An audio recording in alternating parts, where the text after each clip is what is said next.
So another day, another series of headline-grabbing remarks from Donald Trump. He is trailing Hillary Clinton by nearly 8 points in the national poll average, and he's painting an increasingly dire picture of a Clinton presidency. But in an interview last night, he not only acknowledged he might lose the election, he seemed okay with it. Listen. At the end of 90 days, I fall in short because I'm somewhat politically correct, even though I'm supposed to be the smart one, and even though I'm supposed to have a lot of good ideas.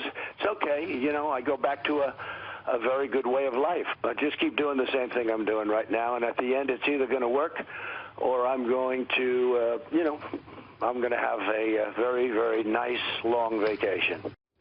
Chris Wallace is anchor of Fox News Sunday. All right, Chris, there are a lot of things that Donald Trump says that are a little surprising to the year. What do you make of that comment?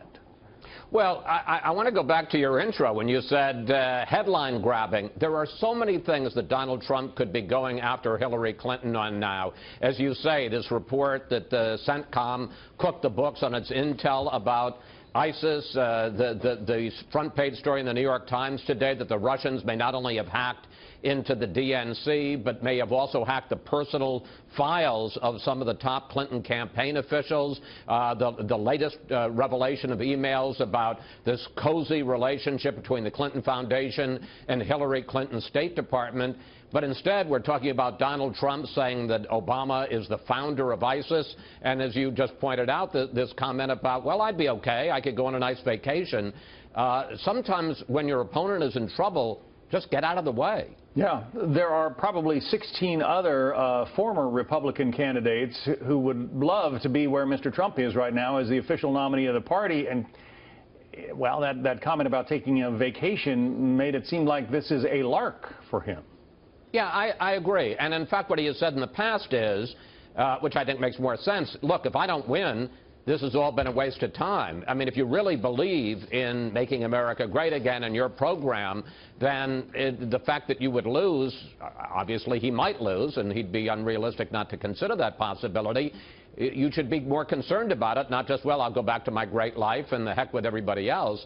Again, it seems just an inopportune, and again, we're talking about what Donald Trump is saying rather than all the possible scandals or controversies involving Hillary Clinton. But then again, you know, when you listened to what he said in that remark in front of the crowd about ISIS, and John Roberts just played it, he talks about Obama founding ISIS, and the crowd kind of yells, and then he says, no, he founded it, and the crowd gets louder and louder and louder.